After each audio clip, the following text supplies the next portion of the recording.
Across the United States, wind and solar are now the cheapest electricity sources ever seen, yet household power bills have jumped 30% in just 4 years.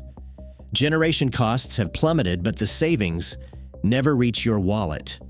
The real story is an aging power grid expanding just 1%, while renewables soar by 300%, stranding clean energy miles from your home. Why is the promise of cheap green power leaving so many with higher bills? The stakes are bigger and more surprising than most people realize. Transmission lines in the United States have barely budged in the face of a renewable energy boom. Since 2015, total high-voltage transmission capacity has grown by just 1%, while wind and solar generation has increased by 300%. This gap is not just a statistic. It is a physical bottleneck that strands cheap electricity far from the homes and businesses that need it. The challenge starts with geography. Most new solar farms rise in deserts, and wind turbines cluster on remote plains, often hundreds of miles from city centers. Yet the wires meant to carry that power were built decades ago for coal and gas plants sited close to demand. Building a new high-voltage line today takes 7 to 10 years from permitting to operation. That is not just a matter of pouring concrete.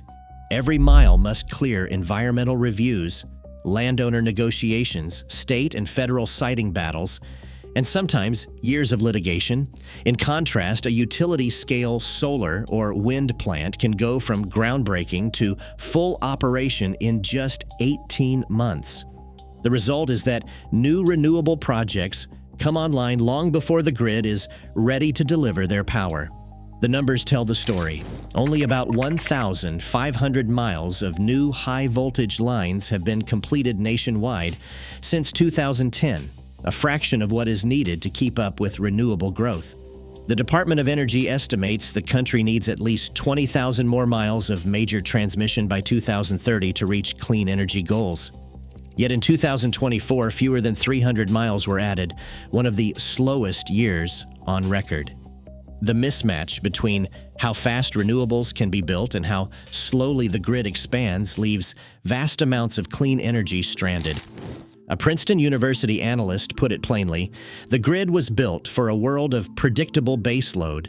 Renewables demand a flexible highway we have not paved. Until those new energy highways are in place, the promise of cheap green power will remain stuck at the source, unable to flow to the people paying the bills. In 2024, California's solar farms delivered a record 2.4 million megawatt hours of electricity, only for it to be thrown away. That is enough energy to run 300,000 homes for an entire year. Grid operators ordered the panels to power down day after day because the wires to major cities were already full. The problem is not a lack of sunshine or a shortage of panels. The electricity simply had nowhere to go. On spring afternoons when the sun is high and demand is low, wholesale prices across the state plunge below zero. It sounds impossible, power so abundant that producers are paid not to generate it. Yet even as negative prices sweep through the market, household bills keep climbing. The grid's physical limits mean that clean energy is wasted on a massive scale, while the cost of maintaining the system keeps rising. The waste is not just measured in lost electrons. In 2024, grid operators paid wind farms across the country nearly $500 million to shut down turbines. These curtailment payments are meant to keep the grid stable, but they also mean that ratepayers are footing the bill for electricity that never reaches a single light bulb. In Texas, operators routinely instruct wind farms to idle during gusty nights when transmission lines out of the panhandle are maxed out. In the Midwest, similar orders leave turbines spinning in the breeze, disconnected from the market. The mechanics of curtailment are as unforgiving as they are routine. On July 15th, August 12th, and September 5th, California grid operators faced thermal overloads on key transmission corridors, especially the Path 15 bottleneck, capped at 1,200 megawatts. With nowhere to send the surplus, they ordered up to 1,200 megawatts of solar to ramp down in the middle of the day. One operator said, "We are dumping free energy because lines to Los Angeles are maxed." For the people paying monthly bills, the impact is hidden but real. Every dollar paid out to idle wind and solar farms is a dollar added to the cost of running the grid. The promise of cheap, clean electricity is undercut by a system that cannot deliver it when and where it is needed most. Until the bottleneck is cleared, the cycle repeats. More renewable energy is built, more is wasted, and more money is spent keeping the lights on, while the cheapest power in history is left stranded in the sun and wind. More than 12,000 renewable energy projects now sit in limbo, trapped in what has become the most crowded waiting line in American infrastructure. These are not just blueprints or speculative ideas. They represent over 1,000 gigawatts of proposed capacity and an estimated $1.2 to $1.5 trillion in investment. Yet the average wait for approval has stretched to 5 years, more than double the timeline from a decade ago.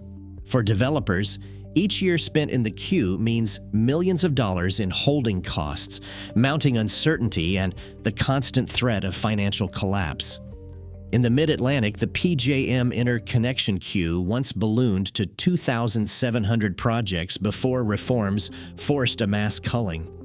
In the Midwest, MYSO's list keeps growing, with hundreds of wind, solar, and battery projects all vying for a path to market. The numbers are staggering. 30% of projects now withdraw before ever reaching the grid. That is 4 out of every 10 clean energy plans abandoned after years of sunk costs and regulatory dead ends. For companies like SunGrain Solar, the queue is not just a bureaucratic inconvenience, it is a financial sinkhole. Their 500-megawatt solar farm in Pennsylvania entered the PJM queue in 2019. 6 years later, the project remains stuck, with $50 million already spent on land, studies, and financing. The company's CEO described the experience as death by 1,000 studies, recalling how a sister project was pulled entirely after investors lost patience. In Texas, Lone Star Wind's 300-megawatt project has been waiting 5.5 years. Contracts show $20 million in holding costs, with no guarantee the project will ever connect. Behind each stalled project lies a tangle of technical reviews, impact studies, and upgrade requirements. The process, designed for a handful of large fossil fuel plants, now struggles under the weight of thousands of smaller distributed renewables. Every delay ripples outward. Clean energy that could replace aging coal plants is stuck in line, while utilities scramble to maintain reliability with older, more expensive sources. The backlog does not just waste time, it locks up capital, strands innovation, and leaves the grid short of the very capacity needed to break the cycle of curtailment and rising bills. For developers, these lost years mean missed opportunities and mounting losses. For consumers, it means paying more for electricity while the future of energy sits on hold. Keeping the lights on in a grid shaped by bottlenecks comes with a price most people never see. Across the country, utilities rely on gas peaker plants that sit idle nearly 90% of the year. These plants wait for the rare moments when demand surges or renewables dip, firing up for just a few hours at a time. Yet ratepayers fund these backup engines year-round. In markets like PJM and NYISO, capacity payments reach $200 per kilowatt each year, paying for availability, not electricity produced. For a typical peaker, that means collecting millions of dollars to stand ready, even if it runs only a few days each summer. Hidden cost. Energy economist Dr. Lisa Grant describes it as a hidden tax on reliability. She explains that customers pay for 2 systems at once. We fund renewables for cheap energy, but we also maintain a fleet of fossil plants that rarely run just in case. Hidden tax. The economics of storage add another layer. Utility-scale batteries promise to store solar and wind for later use, but at $300 to $500 per kilowatt-hour installed, they remain far more expensive than most people realize. Even in California, where battery deployment has grown rapidly, the total storage on the grid covers only a fraction of the state's daily needs. Storage. When the sun sets and demand spikes, grid operators must ramp up as much as 15 gigawatts of backup capacity within a single hour. That surge is too steep for batteries alone, forcing a return to gas peakers and older plants. 15 gigawatts. The result is a system where costs stack up. Customers pay for renewable energy contracts, for backup fossil plants that mostly sit unused, and for storage that cannot yet replace either. As more renewables come online, the need for backup grows, not shrinks, because the grid must be ready for every lull in wind or drop in sunlight. This leads to a dynamic Dr. Grant calls the death spiral. As more cheap power floods the market, revenue for running the grid shrinks, but the fixed costs of backup and delivery keep rising. Utilities spread these costs over fewer kilowatt hours sold, pushing delivery charges higher on every bill. Death spiral. For households, the impact is clear, but rarely explained.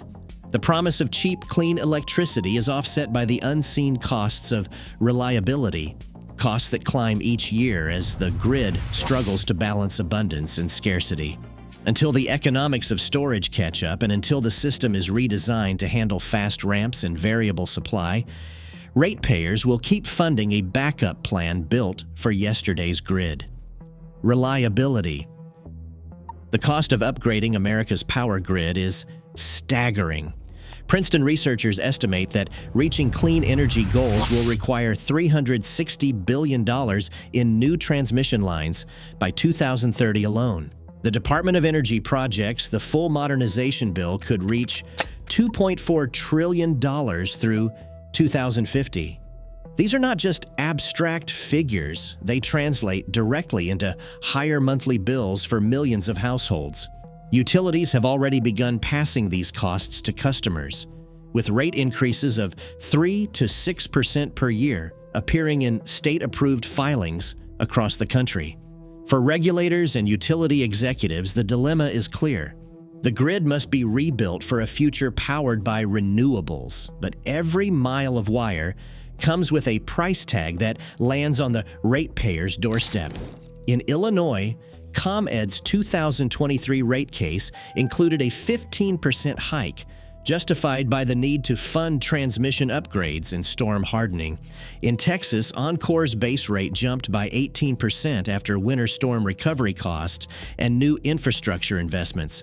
Even in California, where renewable energy is abundant, Pacific Gas and Electric won approval for a 12% increase, citing the need to replace aging lines and expand capacity for solar and battery integration. The financial burden is compounded by fierce opposition to new transmission routes. Citing a high-voltage line can trigger years of public hearings, legal challenges, and political standoffs. The Grain Belt Express, designed to deliver wind power from Kansas to the Midwest, has spent more than a decade mired in lawsuits and permit denials, despite the project's potential to lower regional energy costs. In Arizona and New Mexico, the Sunzia line finally broke ground after 8 years of environmental reviews and negotiations with tribal nations. Each delay adds millions in inflation and legal fees, all of which are ultimately recouped through customer bills. A representative from the New York Public Service Commission put it bluntly, "The grid is a public good, but every upgrade is a balancing act between reliability, affordability, and local consent. There is no free lunch." For policymakers, the stakes are immediate. Without massive investment, the grid will remain a bottleneck, stranding cheap renewables and fueling higher bills. But every dollar spent, every mile built, invites scrutiny from communities wary of new towers and the sticker shock that follows. The path to a modern grid runs straight through the wallets of American families, with no easy detours around the cost. Transforming the electric grid for a renewable future is not just a matter of laying new wires. It is a technical overhaul on a scale the country has not faced in generations. The Department of Energy estimates that deploying smart grid technology nationwide will require at least $100 billion in new investment. That means replacing aging analog systems with digital controls, sensors, and advanced automation, giving operators real-time visibility and the ability to balance solar, wind, and demand with precision. But technology alone will not close the gap. To unlock the full potential of renewables, the nation must build out energy storage at a pace 10 times faster than today. The Department of Energy Storage Roadmap calls for grid-scale batteries and other solutions to reach at least 200 gigawatts by 2030, up from less than 20 gigawatts installed now. That is not just a target, it is a requirement if the grid is to absorb midday solar surges and evening wind gusts without wasting power or relying on fossil backups. Federal officials point to a menu of tools: tax credits for storage, grants for smart grid pilots, and new rules that force utilities to plan for flexible, distributed resources. In Brooklyn, a pilot project outfitted 300 homes with smart meters and automated demand response, cutting peak load by 20% during a summer heat wave. In California, grid-scale batteries now soak up excess solar each afternoon, releasing it as the sun sets. But these successes remain scattered. Nationwide, most utilities still operate with patchwork upgrades and limited automation, unable to match the rapid swings of renewable generation. The technical demands extend well beyond batteries and software. Operators must coordinate thousands of distributed resources, everything from rooftop solar to electric vehicles, while maintaining reliability minute by minute. That means investing in advanced forecasting tools, digital substations, and cyber-secure communications. Each upgrade layer adds cost and complexity, but without it, the grid will remain brittle and reactive, unable to deliver cheap, clean power when and where it is needed. For policymakers, the choice is stark. Delay means more stranded renewables, higher bills, and continued reliance on backup plants that sit idle most of the year. But moving fast requires a decade of sustained investment, regulatory reform, and public buy-in for a smarter, more flexible grid. The scale is daunting, but the alternative is a system that falls further behind, leaving the promise of affordable, renewable energy just out of reach. Right now, over $1.3 trillion in clean energy sits stalled by a grid built for another era, while bills climb and solutions inch forward. Every year of delay locks in higher costs and wasted potential. The promise of cheap, clean power is real, but only if the wires to deliver it catch up. The future of affordable energy depends on how fast we untangle this bottleneck. Share your thoughts below.